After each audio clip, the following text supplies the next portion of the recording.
오늘 말씀은 누가복음 17장 말씀 봅니다.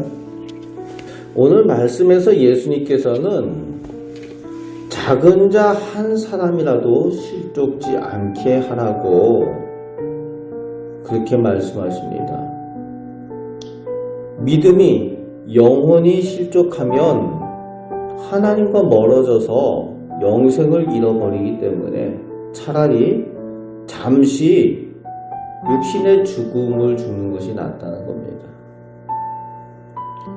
그래서 우리가 무엇이 더 중요한가 생각을 하게 될 때 육신의 죽음을 우리는 매우 중요하게 여기지 않습니까? 그러나 그것보다도 더 중요한 것은 영혼의 죽음이냐 삶이냐가 더 중요하다는 거죠. 그래서 실족하는 일은 영혼이 죽는 일이기 때문에 영생을 잃어버린다는 겁니다. 그래서 작은 자 한 사람이 실족하지 않도록 조심해야 되는데, 죄에 대한 문제에 대해서 죄를 지은 사람들이 회개하도록 경고하고, 또 그 죄에 대해서 회개하고 돌아오면은 7번이라도 용서하라, 사랑하고 용납하여 주라는 겁니다. 7번 완전수죠. 그러니까 끝까지 용납하고 용서해 주어라 말씀하여 주십니다. 그럴 때에 그가 실족하지 않고 하나님의 은혜 가운데에 영생으로 나아갈 수 있게 된다는 거죠. 5절에서 10절까지에서는 사도들이 믿음의 능력을 가지고 제자로서 하나님의 종으로서 맡겨진 사명과 일을 감당하되 어떤 칭찬이나 보상이 아니라 이미 받은 은혜로 인하여 마땅히 해야 할 일로 여기라는 겁니다. 그래서 무익한 종이다 라고 고백할 수 있어야 된다는 거죠. 우리는 이제 우리가 맡겨진 사명을 감당하고 직분을 감당하고 주의 일을 감당하면서 가끔은 칭찬도 받고 싶고 상급도 얻고 싶고 그런 마음이 있습니다. 그런데 그것이 주객이 전도되면 안 돼요. 우리가 이미 하나님께로부터 구원의 은혜를 받은 사람들이고 하나님의 나라를 허락받은 사람들이죠. 그렇기에 우리가 사명을 감당하는 것은 사실은 은혜에 감사하여 마땅히 해야 될 일들을 사실은 하는 겁니다.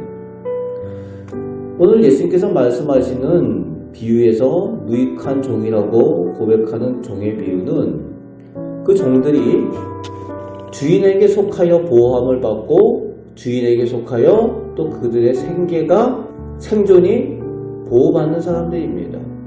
그러니까 당연히 밭에 나가서 양을 치고 또 밭을 갈고 하는 그 종들이 또 주인의 상에서 또 봉사하고 하는 것은 이미 받은 은혜에 대한 감사라는 거죠.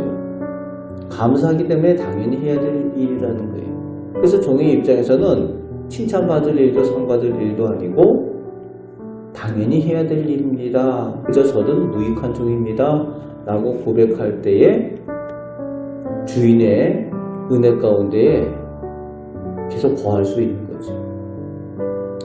오늘 우리가 이미 받은 은혜를 기억하고 무익한 종이라고 고백할 수 있는 겸손한 신앙 가운데에 더욱 주님의 능력을, 은혜를 체험하며 사실은 우리 성도들 꼭 되시길 바랍니다.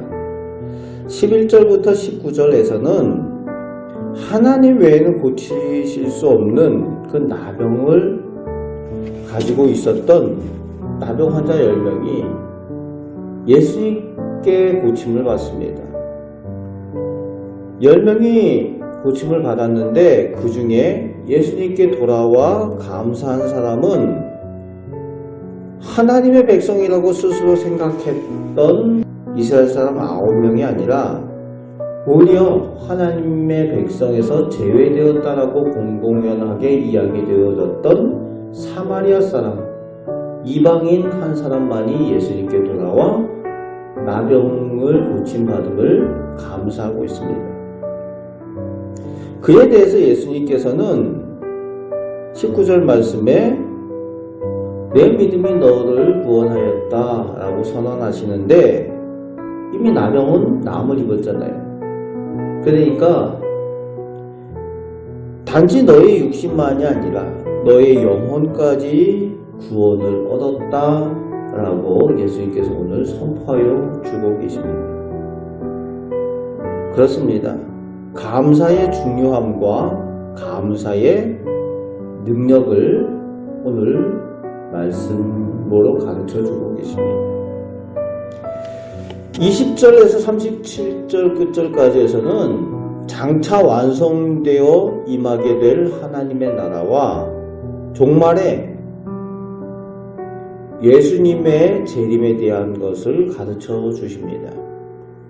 말씀에서 예수님은 하나님 나라가 단지 장소의 개념, 여기 있다 저기 있다 라는 그런 개념이 아니라 하나님을 나의 통치자 왕으로 모시는 너희 안에 있다. 하나님의 다스림의 개념으로 하나님의 나라를 설명하고 있습니다. 하나님께서 나를 다스리시면은 지금 나에게 하나님 나라가 임하였다는 거죠.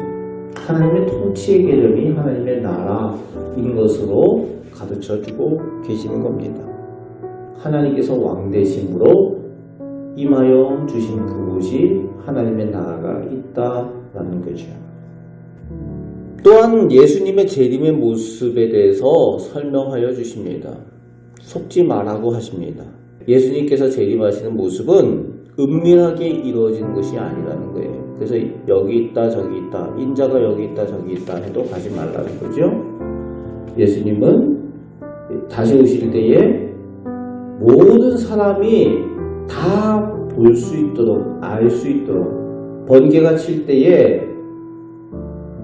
땅에 있는 모든 사람들이 번개가 번쩍이는 것을 알 수 있는 것처럼 예수님께서 그렇게 오신다는 겁니다.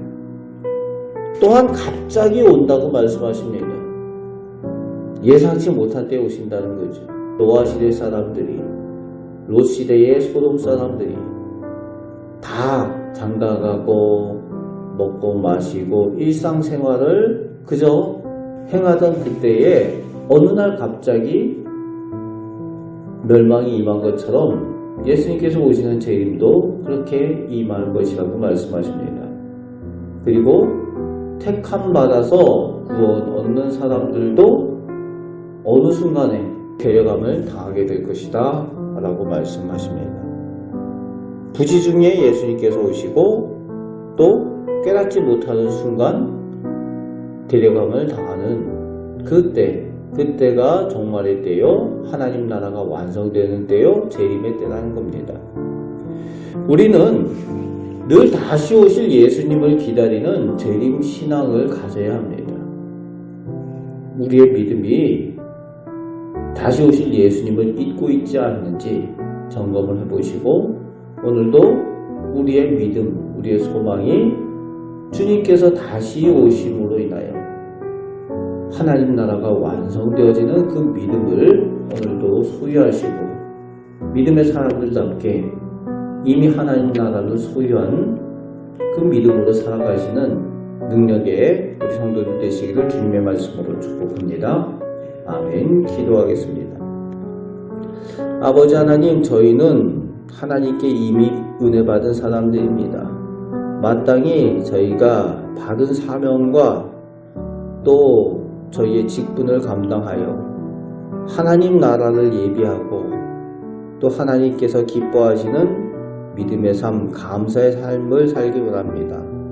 장차 다시 오실 예수님을 기다리는 그 재림의 믿음을 저희 가운데 허락하여 주시옵소서. 저희가 하나님 나라를 이미 소유한 사람들답게 믿음으로 살게 하여 주옵소서. 믿음의 능력을 체험하며 살게 하여 주옵소서. 우리를 사랑하시는 예수 그리스도의 이름으로 기도합나이다. 아멘.